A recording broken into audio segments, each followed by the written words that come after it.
Good morning. Good morning.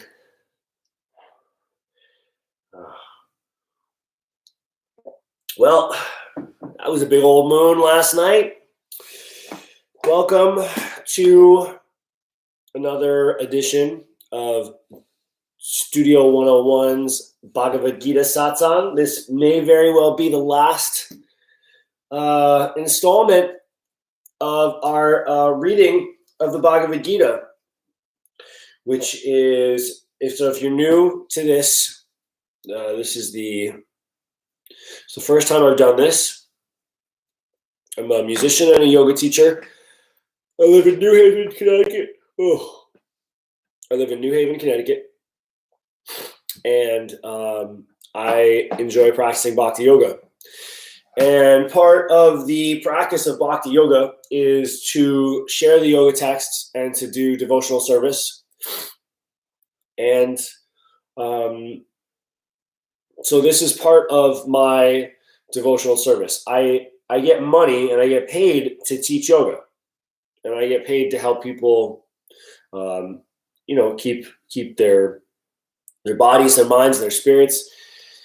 I'm like there to be a servant in that way, and that helps to sustain my life in a financial way.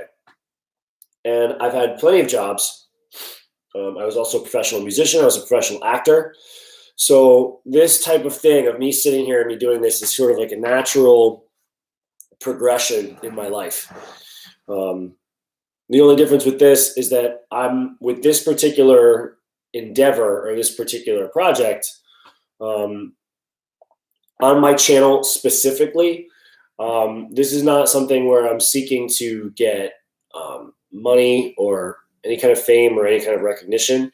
The whole point of this is to share the knowledge of the scriptures, to share the knowledge of the spiritual science of yoga, so that ideally more people will start to use the practice of yoga in their daily lives to help create more joy and more ease and more balance. It's challenging when times are challenging to remain steady, to remain true to yourself and to who you know you are, because a lot of us don't know who we are. A lot of us have been conditioned to believe things about ourselves based on our family of origin, based on our race, based on the religion that we were, of the family of origin that we were born into, based on the schools that we went to and the information that we were taught in those schools. And some of it is our karma too, of our constitution, like how naturally attracted we find ourselves to new information, and not just new information, but new information that's beneficial for us. So there's a lot of information that's out there, but not all of it is relevant or meaningful for us to actually be able to find a true sense of who am I, why am I here, what's my purpose, and how can I live that every single day while staying close as I can get to joy, bliss, peace.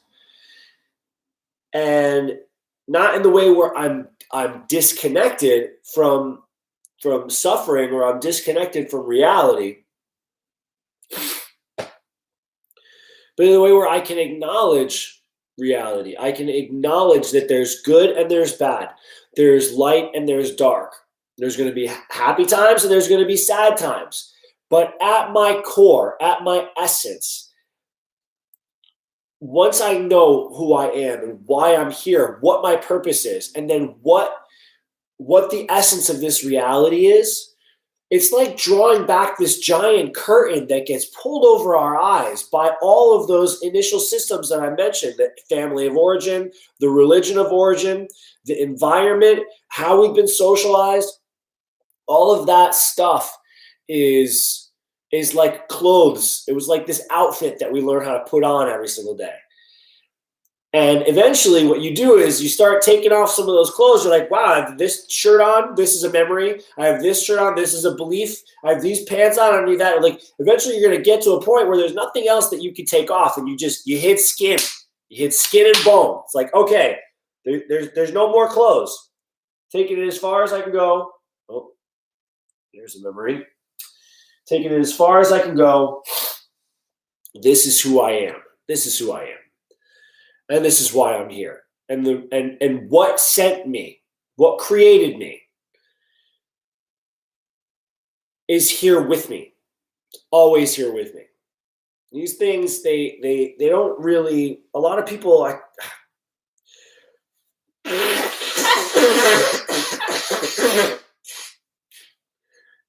it took me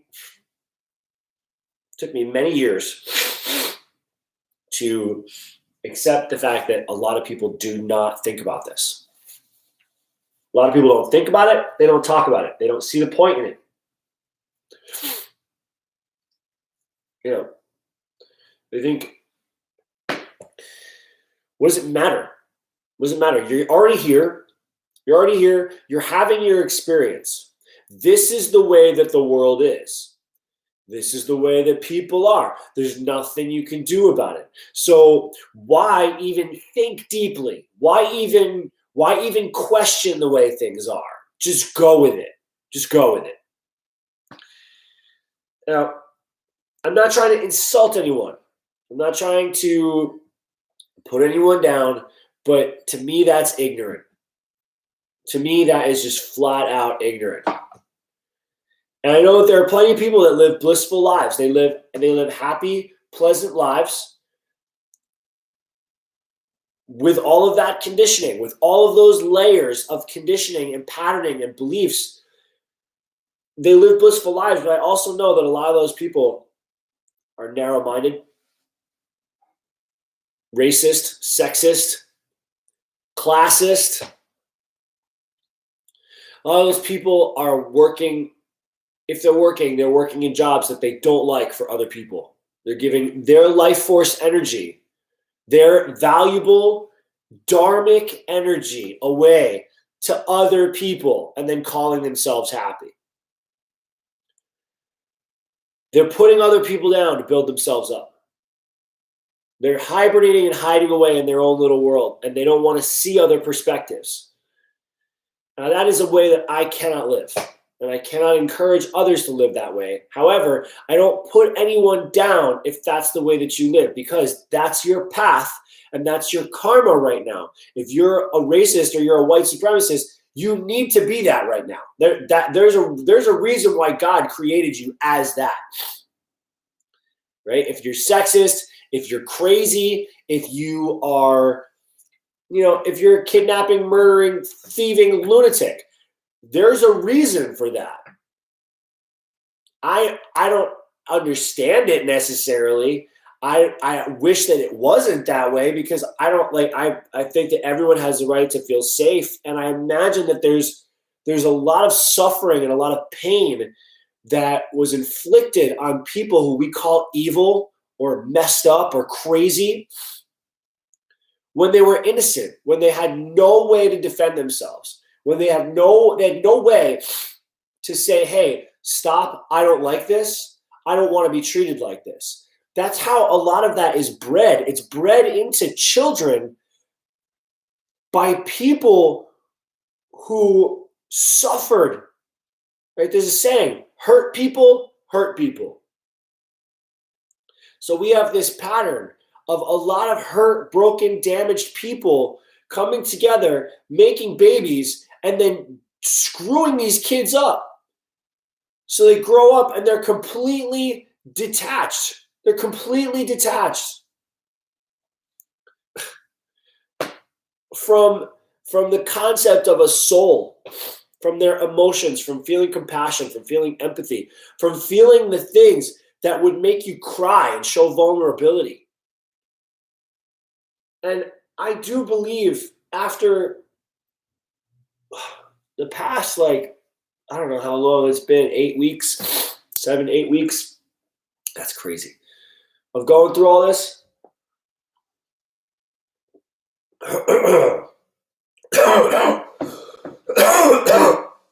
that being able to cry, being able to feel empathy and compassion for others, to be able to make it through this book, read these lessons, and see how we as a people, we as a species, are connected to every living being anywhere in the universe, right inside our hearts, that we have the ability to go within, to connect to our feelings, and to create massive changes in how we think, how we feel, and how we operate and move through this life. Because there are going to be challenges. There are going to be people that we don't get along with. There are going to be times where we have to do things that we know are right, but we don't want to do it. We don't want to have to get through it. Some of you out there might want to just be sleeping through this. You might want to be just completely checking out from having to deal with the reality of this circumstance, the reality that you don't have a place to go now to escape from yourself. You don't have restaurants and bars and friends and other external environments. The only external environment that's really safe is out in nature, where you're still away from people anyways. But most of us are terrified of nature now, so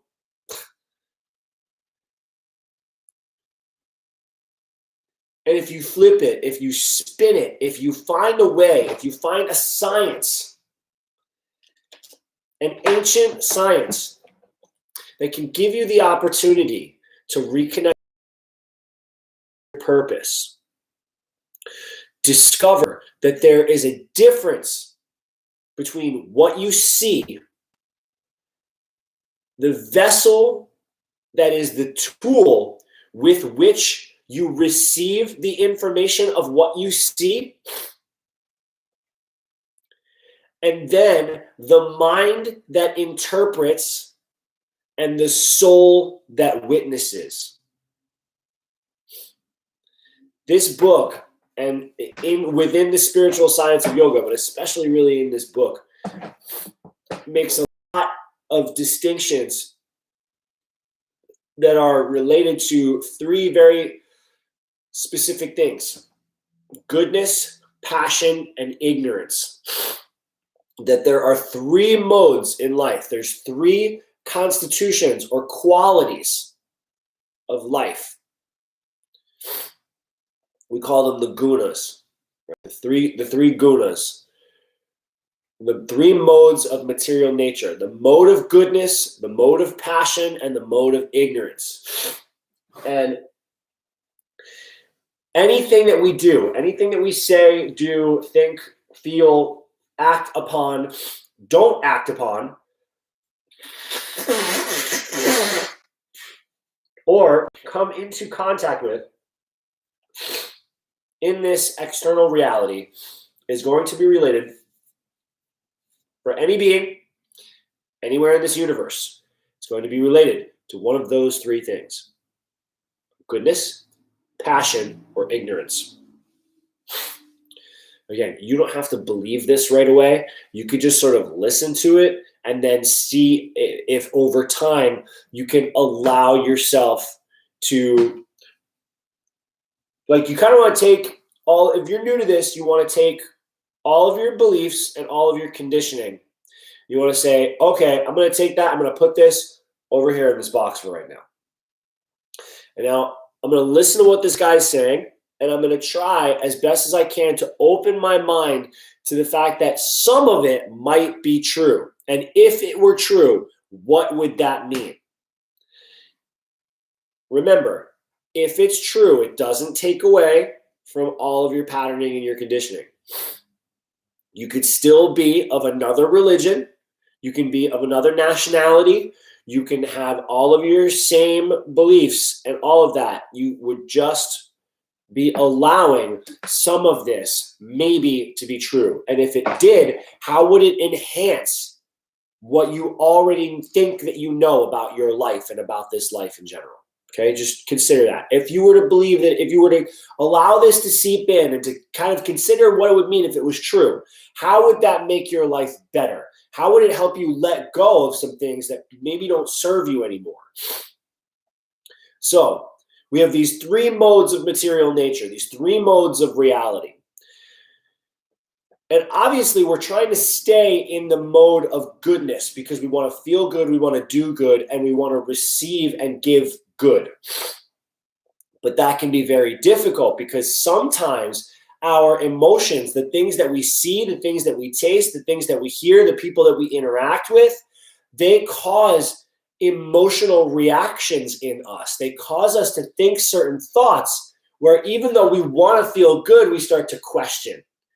And we start to engage in reality in a more emphatic way when we're attached to a belief, when we're attached to an outcome, when we're attached to an idea. And when we enter into that emphatic state where we are clinging a little tighter to what we think that we have, when we're pushing back a little bit more on what we think others are trying to give us that we don't believe that we need, when we are shaking our fist at reality, when we're trying to convince, we're trying to coerce, and it's not that it's coming from a bad place, because you might think that you might think that you're doing good, but in that mode of passion, right? So there's goodness and then there's passion. You've actually slipped down because now you're trying to get involved with reality as a where you're trying to take over the plan of reality. You're trying to be the doer. You're trying to be the knower. And you're trying to be an influencer on reality that where you don't have that power.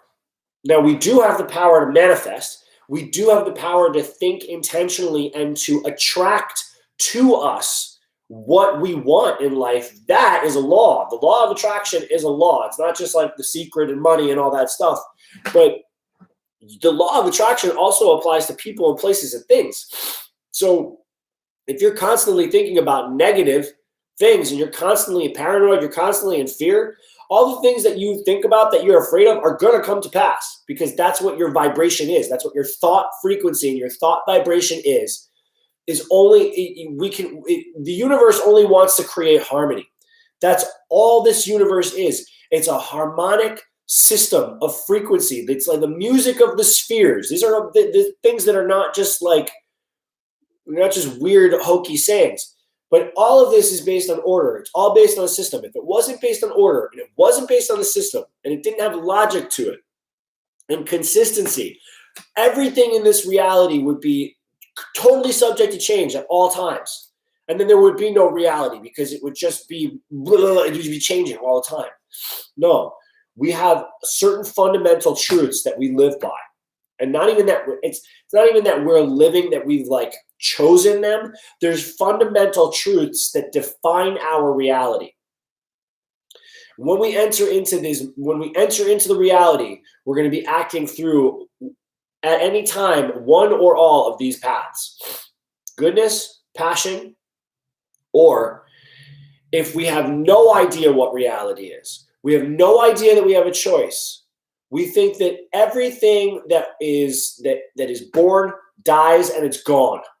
There's no soul. There's no other anything that comes before this or after this. It's just some random occurrence, and whatever I do has no effect on anything else. That is the mode of ignorance.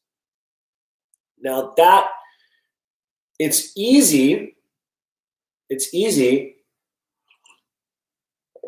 to get pulled into ignorance from goodness, because even though you're trying to be in the mode of goodness, you have what's called a false ego. You have a false personality that makes you think that you are the center of everything. And in one sense, you are, but in another sense, you are not. You are the center of your everything. Your life is the center of your everything. You are the center. You are the beacon of your life energy. You are the beacon, and you are your own purpose. You have your own dharma, you have your own truth, you have your own unique karma, dharma, karma. These are like your purpose and your fate. You have a path and a purpose and a plan and a fate in this life, a destiny. And when you're in your false ego, when you're in goodness and you think that you're doing good, you can slip into your false ego, think, oh, I'm doing so great. I must be. You know what? I think I'm gonna go out and I'm gonna help people and I'm gonna teach people that this is the right way to go. This is we need to change our world, and every person needs to go solar. And you know what? Each one of you is going to you're going to start adopting more, and you're going to eat these foods, and we're going to live this kind of life. And you start telling people what to do based on your own experiences, thinking that what was good for you is going to be good for everyone. And so then you start wagging your finger at people. Right there, you just entered into the mode of passion and also into the mode of ignorance. You're no longer in goodness anymore. Your false ego wants you to think that you're in goodness. It wants you to be the center of the universe. It wants you to go out, because then once you do that, once you have shared all your brilliant ideas and you've shown people the way, you've been the one that has educated and enlightened the population as to what's really right, then everyone's going to go, wow, this guy, this woman, we were lost before you. God, I had no answers. I had no power. I had no capacity to even think for myself until this great being showed up and told me everything that I was doing wrong and all the ways to live my life. No. As humans, we don't do that. But there was a being that actually did show up and was asked, how do I live? How do I choose? What is the difference between right and wrong? And a person who wants to live a happy life, how do they manage these modes of nature? What is the science behind staying in the mode of goodness and knowing when I'm slipping into the other modes, because I don't want to slip. I don't want to be that person that's at the center. I just want to be of service. I just want to be part of the plan. So then Krishna, the Supreme Person, the Supreme Personality, what we call the Supreme Personality of Godhead, we being me as part of a community that reads and describes this book and to many other books. But Krishna and is the eighth incarnation of the deity Vishnu, and is the representation of the perfected person. Has all the symmetrical, beautiful qualities of a perfect person. But in addition to being this incarnation of beauty and balance and intelligence,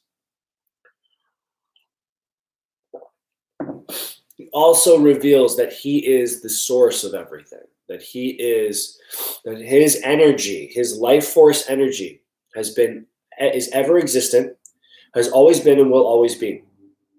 And that he is not just the sustainer of all things that are, not just the creator and the sustainer, but that he is also the destroyer. He is the creator of good and evil. And explains that we need both. We need the polarity. We need the polarity and the tension of good and evil and light and dark. That something about that tension, it creates binding energy, stuck, resistant energy. And that's the only way that we would have something to actually interact with. So what you might think is bad about things being bad, or you're scared of the dark, right? Or you look at negative experience, you try to avoid negative experiences, you try to avoid the dark, difficult emotions that you feel in yourself. You don't want to cry, you don't want to feel pain, you don't want to forgive. What you are resisting is entering into the very fabric, the microfibers of our existence. They reveal the soul. They reveal the soul within you when you make peace with the darkness. When you come up against that resistance and you start to see, wait a second, there's layers. I can move into negative emotion. I can move into negative situations with a positive mindset, staying connected to my dharma, staying connected to my truth, knowing that it's my fate that brought me here. And if I can move through this, trusting that there is an energy that creates all things, it creates good and bad equally, and it sees all things as equal. I want to try to learn from that essence and that person. I want to learn from Krishna how to see these things as equal, how to live life in balance, to know that when things are good, they're not going to stay good. They're going to get bad eventually, but they're not going to stay bad. It's going to get better. And this oscillation, this ebb and flow in life is what is weaving the threads of our reality together. The ups and the downs, the ins and the outs, right? That is kneading the bread of our existence. And we become more whole, more fully integrated human beings, fully actualized human beings. When we look at that process and go, you know what? I know that this is happening for a reason. And I know that divinity, God, Krishna, Allah, Yahweh, Jesus, Buddha, whatever you call it, is connected to that plan. And that I don't need to be the one. There already is a creator. I am accepting that I am part of this, and I'm going to be guided and shown through the modes of material nature and through my dharma, through my truth. I will be shown the path of my life. And then the question is, do I have the strength, the fortitude, the faith to be steadfast and true and to follow it, and to follow it with virtue, so that if I live a virtuous life, I'm living in harmony with others. And I'm respecting that even though I may see someone who wrongs me, I may see a situation that I think is not supposed to be there. If it's happening, it's part of God's plan. And I need to learn how to embrace that and to learn from it. Because if I'm there to observe it, I'm there to witness it, it's teaching me something about what exists in the world within me. Anything that you see in the world around you, is a reflection of the world within you. Now, how does me saying all this make me different from that person that I mentioned earlier who gets an idea, thinks that idea is the right thing, and then goes around and starts shouting it at the rooftops of people and tries to get people to convince it? How am I different than that? Why am I not in the mode of passion? Because I'm not attached to what you do with this. If you don't take this, if you don't believe it, you think that I'm crazy, you think this is weird, or you turn it off, it doesn't matter.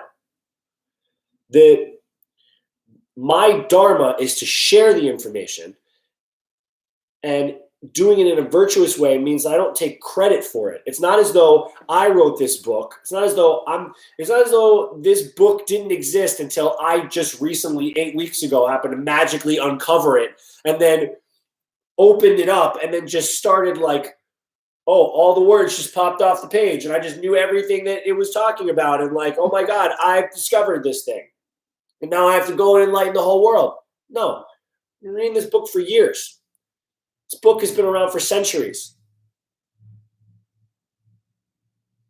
I had teachers that helped me develop knowledge along the way, that helped me develop insight, that helped bring me to the path of a light worker or a light being. And I already had that constitution. I already believed in magic. I already believed in miracles. I already believed in all these things. I already could feel that there was something that was going on that had not been taught to me, that had not been explained to me by ordinary people. And I was seeking answers for that. I went to churches. I went to Jewish temples. I traveled. I lived in other places. I did all kinds of things. I read so many books. And this is the thing. This is the one thing that really seems to make sense, which is yoga. Because it's not a man-made system. It's not a man-made system of religion. Man-made systems of religion are not really harmonious with nature. They're more people that are trying to gather into a clique and be harmonious with each other, and then wag their finger and tell everyone else what to do. So, look, whatever you're going to do is what you're going to do. My only responsibility is to share the information that I've discovered through this with enthusiasm and respect, and give credit where credit is due, and hope that some of it influences you in a way to question your reality, to come to a place where maybe you would let go and renounce some of the shit that you've been carrying that doesn't serve you, that doesn't help you, that only makes you feel like you're limited and that you're weak and that you're powerless, that you don't have this connection to divinity. Why would you want to live like that? Why would you want to live like that? Why would you want to live disconnected from creation? You're a creative being.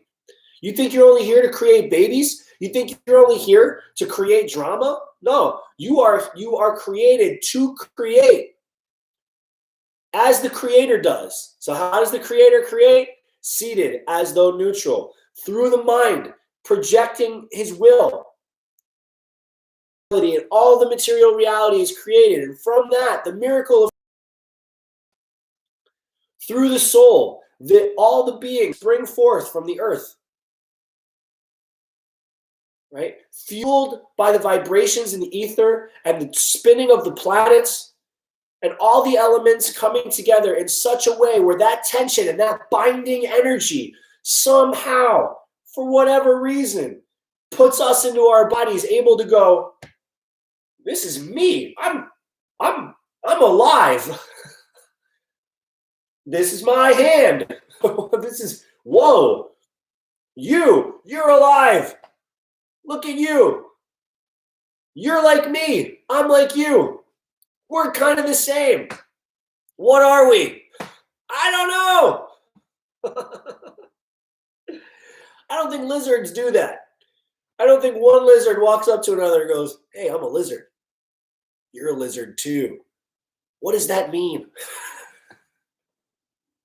They're not doing that. They're looking for food. They're trying not to die. And then they're just completely acting off of instinct. I think they might be having that telepathic conversation of I'm a lizard and you're a lizard. But I think that in a way, they already they look at each other and they go, I know you. You're me. We're going. It's not like they know what sameness is and they know what difference is. And anything that's sameness, I don't know, I'm going off on a tangent. But we're different. Wherever we came from, we happen to have this capacity of knowledge and wisdom and insight where we are self-aware. When we become self-aware and we start to engage ourselves in the service of creation, what we then do is we go into our own minds. We access our imagination and our intuition, and we're able to then connect with the mind of divinity, with the mind of God. And what happens in that connection, I'm going to show you a little diagram here. I'm going to do a video about this diagram, but this came to me several years ago when I've been thinking about this, and I was in the shower and I got this vision, kind of like Doc Brown, right? Got this vision. So if you look here, all right, so here's divinity. Here's the all. Right? That's what we'll call it. So we're not calling it Krishna. We're not calling it God. Okay, it's the all. It's everything. Anything that there is, source energy, where everything comes from, where everything flows to. Okay, this sends information to the person. This is all people. This is you. This is me. This is everyone. This is only one of us here. All right, masculine or feminine, human is human. All right, we're all built on the same blueprint. So source energy, the all, Krishna, God, sends information to you in the form of thoughts. Okay? Thoughts, impulses, they all show up to the mind first. They descend through the head into the mind, and then they get disseminated into the body through the vibrational chakra systems. You receive that information. Some of it you say yes to, and some of it you say no to. Some thoughts you like, some thoughts you don't. Okay? And now that information gets sent back to divinity in the form of a yes or a no. The things that you say yes to, they become vibrations in your system. The things that you say no to become vibrations in your system. And then once that loop is created, what happens in between is the realm of your perception and your experience. Now, if you are consistently saying yes to certain things and you're consistently saying no to other things, you're going to build up a pattern in your body, a pattern of blockage and resistance, not realizing that God is sending you what you need without preference. You're the one that has a preference based on your conditioning. So if you're saying yes to only certain things that you think that you want, that you think are good for you, and you're saying no to other things that, even though you keep receiving the thought, you keep receiving the impulse, you keep receiving the information from source, if you say no to it, there are parts of your energetic body, it's even connected to your physical body, but it's an energetic essence, an energetic blueprint in your body that gives you your life force. You're going to be cutting that part of the life force off by saying no to these impulses and no to these thoughts. And that's really what the root of sickness is. It's not that you're out walking around and you get, somebody coughs on you and you get a virus. No. The only reason why the virus was able to come in and penetrate your immune system is because that part of your body that was supposed to be vibrationally strengthened by receiving the information from source and acting on it and opening that channel and letting it blast out, it's shut down, so it can't protect you now. So that's where the bacteria, that's where the virus gets in, and it makes its way there. And then you start to notice, man, my elbow hurts, or my hip hurts, or my leg hurts, or my throat hurts. And you think that it's just because you didn't take enough vitamin C. No, it's because you have been denying the wholeness of reality. So your body can't function in harmony because all of it is not turned on. It's like trying to play music where you only got 4 notes instead of 12. You're going to be super limited in terms of the melodies that you can make. It's still going to be music. And it's still going to be beautiful. But some of those keys, you push them down, they make no sound. So the idea is to get, if the chakras in here, all of these energetic centers, it's like your instrument. You want all of these energetic centers to be clear and open and resonating, vibrating actively. So that then you start to make the music of creation. You start to you can engage in the rhythm of life in that way. And you're protected. You're not going to get sick as much. You're not going to get involved in drama as much because you're going to see how beautiful it is to live in harmony and to allow those things to take place. And you look at them and you say, okay. People are dying. The government is corrupt.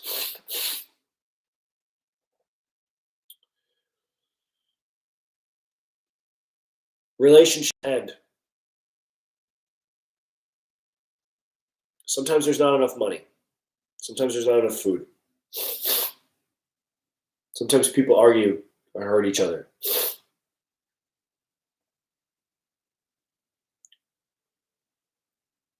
Sometimes we lose our ways. However, I'm okay because I understand that I have done my part to become a harmonious, whole,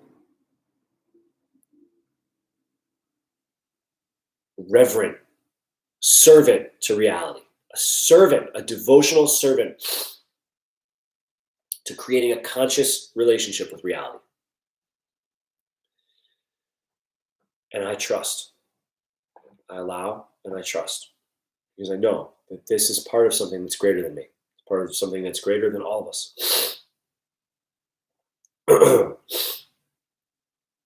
And I know that it's leading all of us down this infinite path that will never change. It will never die. Once the body dies, the soul travels to another vessel, takes on another form, continues its learning.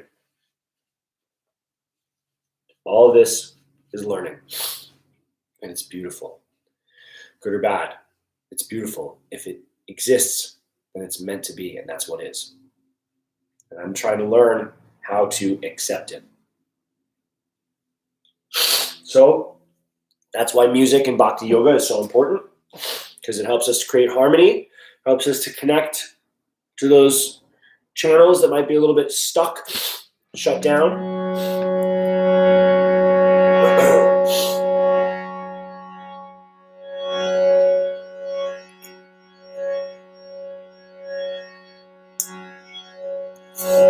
Right? And using your voice, singing from that place inside of you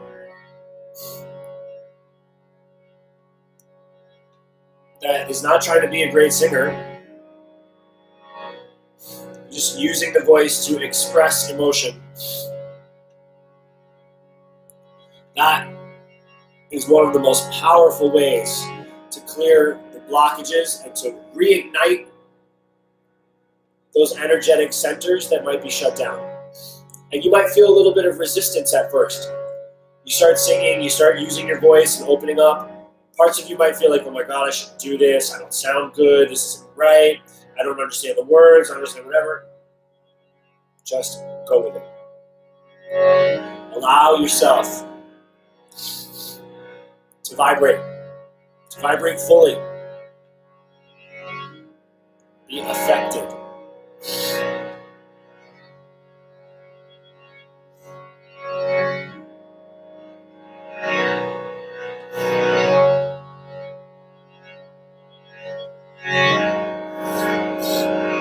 So we'll start with Om Tat Sat. This is really easy. Just repeat that again and again. One note. Tat Sat. Om Tat Sat. Om Tat Sat. Om Tat Sat. Om Tat Sat. Om Tat Sat. Om Tat Sat. Om Tat Sat. Om Tat Sat. Om Tat Sat. Om Tat Sat. Om Tat Sat. Om Tat Sat. Om Tat Sat. Om Tat Sat. Last one. Om Tat Sat. Oh, allergies. Good. So that is The acknowledgement of the absolute truth. The acknowledgement of the eternal absolute truth. And now, do Om Namah Shivaya.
See, when I feel that wavering in my voice,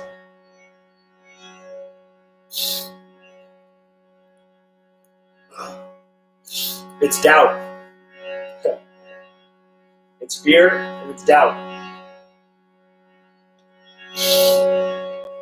So pushing through that wavering in the voice, pushing through to sing even though my voice is hoarse and my nose is itchy and my eyes are watering and I'm tired.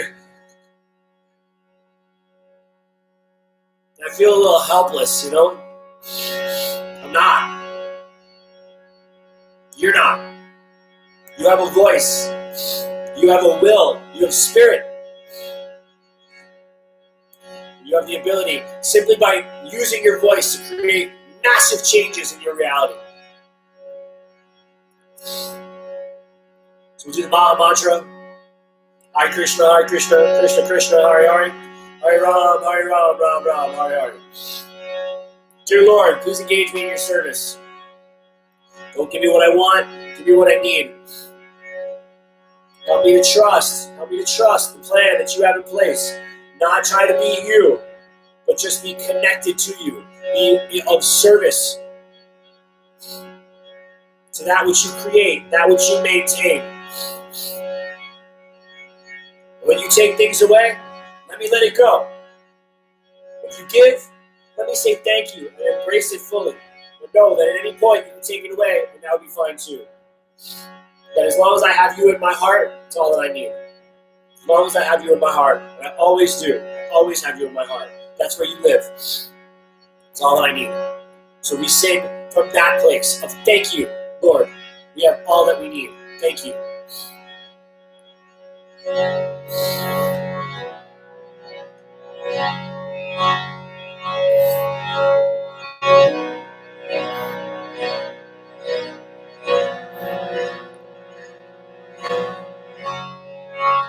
Hare Krishna,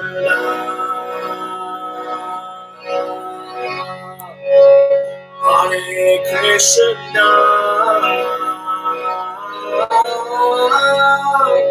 Krishna Krishna,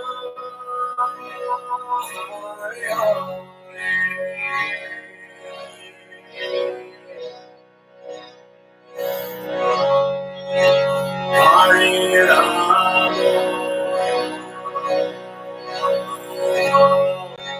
Hare Rama,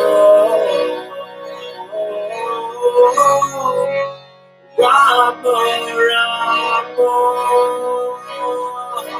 Hare Hare,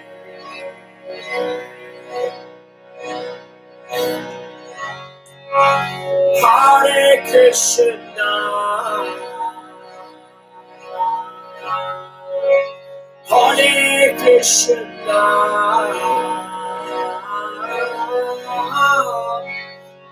Krishna Krishna,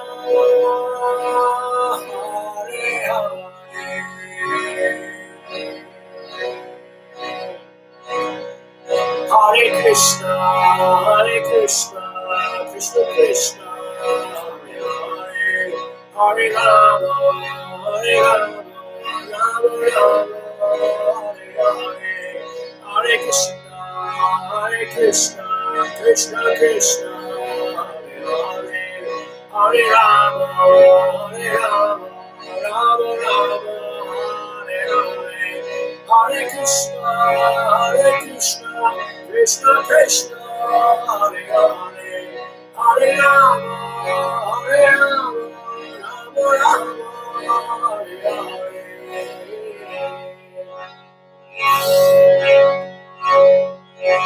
Hare Krishna,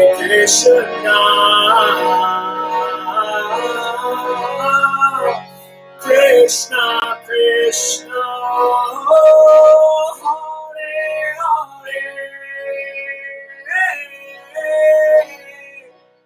Hare Hare, Hare Hare,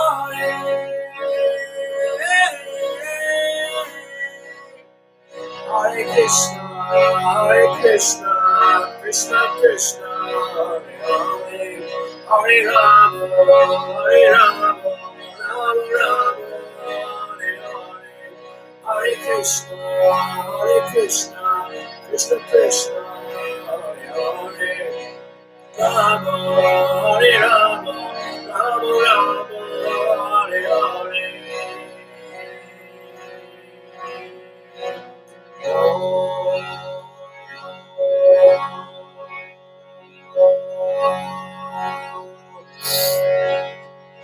Om Namo Bhagavate Vasudevaya. Om Namo Bhagavate Vasudevaya.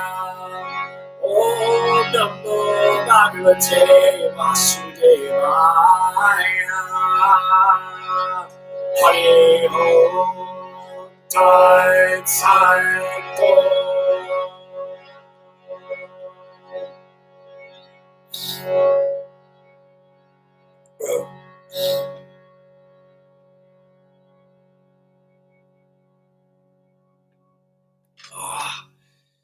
Yeah. Yeah.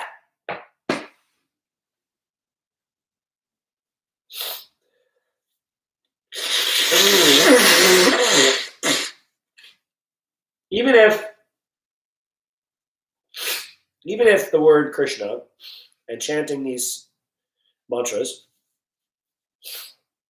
doesn't vibe with you or doesn't resonate with you, find something that does. Find something that resonates with you. You can even just chant Om, Hari Om. Just chant that one syllable. Just, sit. Om. Om. You're going to learn so much about yourself. You're going to learn what is your breath capacity. You're going to learn where your thoughts go when you start to question the sound that you hear. You're going to learn how to stay focused. You're going to learn how to hold something steady, holding that note steady. Even if you get into a little bit of rhythm, right? That rocking back and forth. This is something that the Jews do when they're davening or when they're praying. There's a lot of cultures do this. They incorporate movement, right? And they'll turn, or like the Sufis and the dervishes, right? They're not just doing that to create some kind of a show. What it does is it builds energy. It creates rhythm, and it makes movement so that these places inside of us that are stuck or they're trapped or they're tense, through the internal vibration and that internal movement, you're starting to churn the ocean of your existence within. And magic is what pours through. Healing is what pours through. And you do not have to be a great singer. You have a voice. It's separate from being a professional singer. Again, that's conditioning to think that you have to sound a certain way or be a certain way. This is an expression from the heart. It's an expression of gratitude, an expression of faith, an expression of awe and beauty and joy. Why would you not want to feel that? Maybe it's just karma. But I don't know that anyone would have gotten. If you've made it this far through the video, and you're well, that's just cool. Especially if yoga and mindfulness and all that stuff, all this jazz I'm talking about, isn't really part of your framework and your composition up until now. If you made it this far, it's pretty awesome. So I had some epiphanies today because we have 3 minutes left on Josh TV. And I realized that what I'm going to do is I'm going to make, for the next round of Satsang, I'm going to make one video that's going to be a disclaimer video that says, all right, if this is your first time coming to this channel, I'm sharing all this with you because it's what I'm doing. Because it's a learning experience. That's why. It's the first time I've ever done this. So as I'm going through it, I'm learning things as I go. And what's great about the Satsang is that it gives an opportunity to talk and to discuss and to explain some of these truths. However, usually what has ended up happening is that I'll take about 30 to 40 minutes talking and explaining what the book is about and explaining all this concepts and this stuff. And then we don't have that much time to sing or to chant or even to get into the book. So I'm going to make a video for people to watch, and I'll say for just 1 minute at the beginning, I'll say, if you're new to the channel, go watch this video and then come back and watch this. So that way, a lot of that same explanation will be kind of pushed off to the side, so that it'll sort of be separating the content. And I just had that realization while we were chanting. It was cool. It's like something, doing the work, something was revealed to me because I opened myself up and I said, okay, how can I do this better? How can I improve? How can I learn? Dear Lord, show me what I need to know. Show me what I need to see. And that's what came through. So now I have a mission. Now I have a purpose. Now I have something to accomplish and to achieve. And if I get that thing done, then I've done service to the Lord. And that's Bhakti Yoga. It's pretty awesome. We're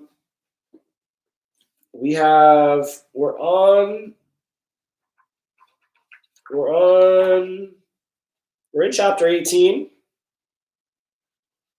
And we have, right where we were, we're just going to read verse 54, and then we're going to call it a day. it's a great verse. If there's only one verse that we would be reading today, which there is only one verse that we're reading today, this happens to be an awesome verse. So, chapter 18, verse 54. One who is thus transcendentally situated at once realizes the supreme Brahman and becomes fully joyful. Never laments nor desires to have anything. Is equally disposed towards every living entity. In that state, one achieves pure devotional service unto me. So, transcendentally situated means the mind of Krishna is above the modes of material nature because Krishna doesn't have preferences. Krishna sees friend and enemy as the same because all are created the same.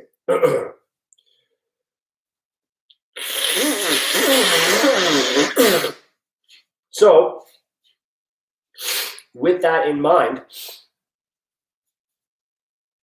if we are to engage in what is called Krishna consciousness or transcendental consciousness, we are trying to rise above the modes of material nature by fully surrendering to them in a way, knowing that the shift that happens in perception is my body is engaged in the modes of material nature, but my mind is immersed in Krishna.